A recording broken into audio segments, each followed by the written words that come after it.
سامعین کرام، قرآن عظیم کی جس آیت مقدسہ کو میں نے تلاوت کرنے کا شرف حاصل کیا، یہ سورہ بقرہ پہلا پارہ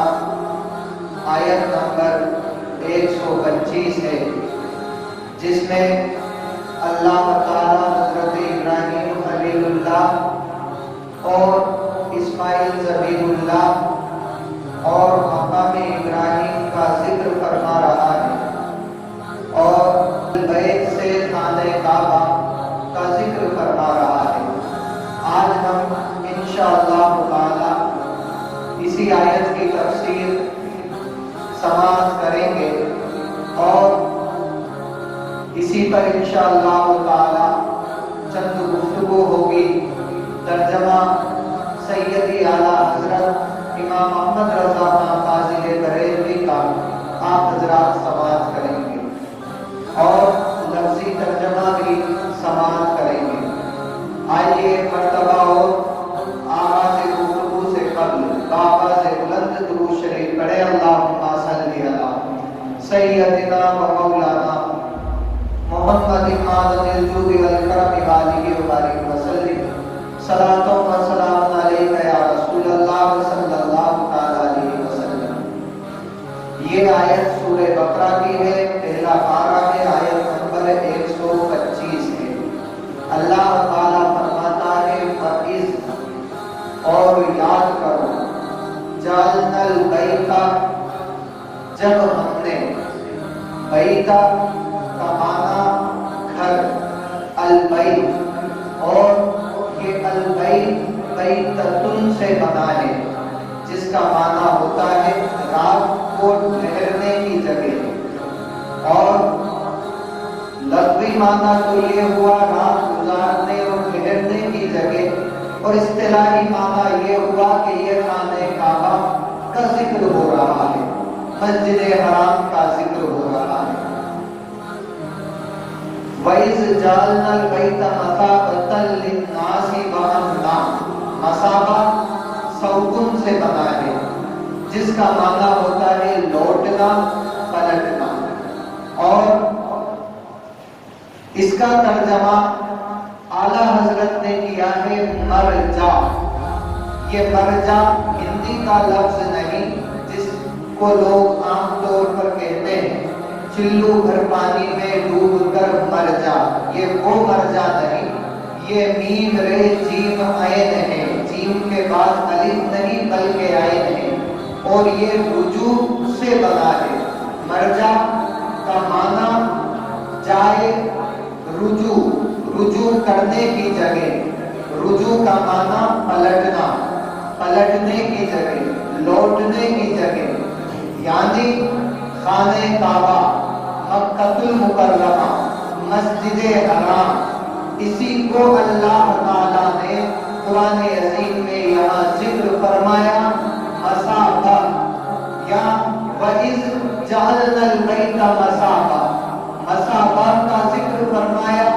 رجوع کی جگہ۔ اب خانہ کعبہ کس قدر رجوع کی جگہ ہے کہ ساری دنیا اگر طواف کرتی ہے تو خانہ کعبہ کا طواف کرتی ہے، اور اگر کوئی نماز پڑھتا ہے تو قبلہ کی طرف یعنی خانہ کعبہ کی طرف رک کر کے نماز پڑھتا ہے، اگر اذان پڑھی جاتی ہے تو کعبے کی طرف رک کر کے پڑھی جاتی ہے، اگر جانور کو ذبح کیا جاتا ہے تو کعبے کی طرف رک کر کے ذبح کیا جاتا ہے، اگر قیام کیا جاتا ہے تو کعبے کی طرف رک کر کے قیام کیا جاتا ہے، اگر رکوع کیا جاتا ہے تو کعبے کی طرف رک کر کے رکوع کیا جاتا ہے، اور اگر سجدہ کیا جاتا ہے وہ بھی کعبے کی طرف رک کر کے کیا جاتا ہے۔ خانہ کعبہ مرجع ہو گیا، یعنی کہ لوگوں کا جائے رجوع ہو گیا، اور اس قدر مرجع ہوا کہ مکہ المکرمہ والے ہی نہیں،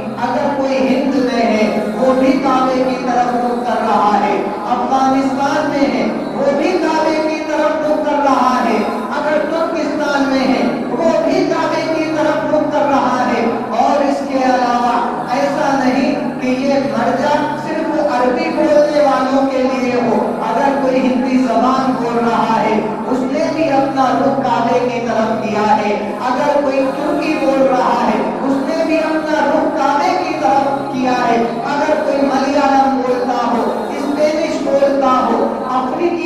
کرتا ہو، دنیا کی کسی زبان کو بولتا ہو، لیکن جب رخ کرنے کا معاملہ آتا ہے کہ یہ مرجع ہے، تو پھر کل جہان کے مسلمانوں کے لیے خانہ کعبہ اس قدر مرجع ہو گیا کہ صرف اس وقت والوں کے لیے نہ رہا، بلکہ وقت گزرتا گیا، آج بھی کعبے کی طرف رخ کیا جا رہا ہے، کل بھی کیا جاتا تھا، اور قیامت آ جائے گی کعبے کی طرف رخ کیا جاتا رہے گا۔ رب فرماتا ہے وَأَمْنَا، اور ہم نے اسے امان بنایا۔ اب اس کا ترجمہ سیدی اعلیٰ حضرت کرتے ہیں وَإِذْ جَعَلْنَا الْبَيْتَ مَثَابَةً لِلنَّاسِ وَأَمْنًا، اور یاد کرو جب ہم نے اس گھر کو لوگوں کے لیے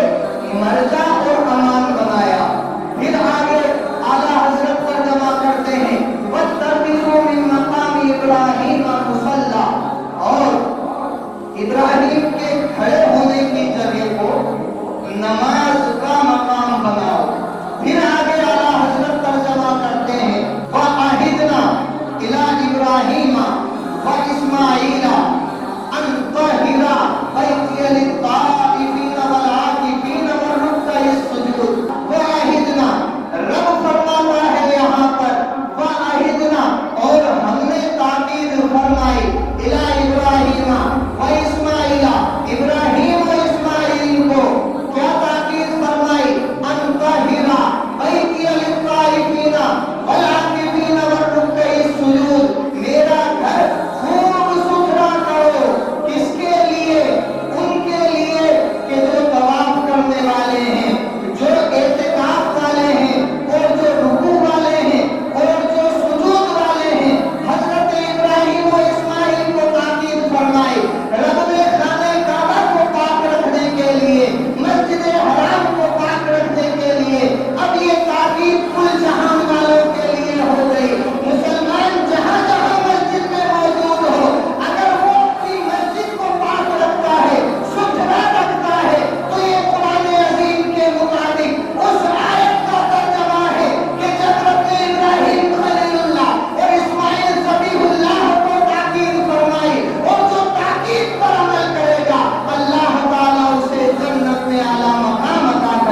ابراہیم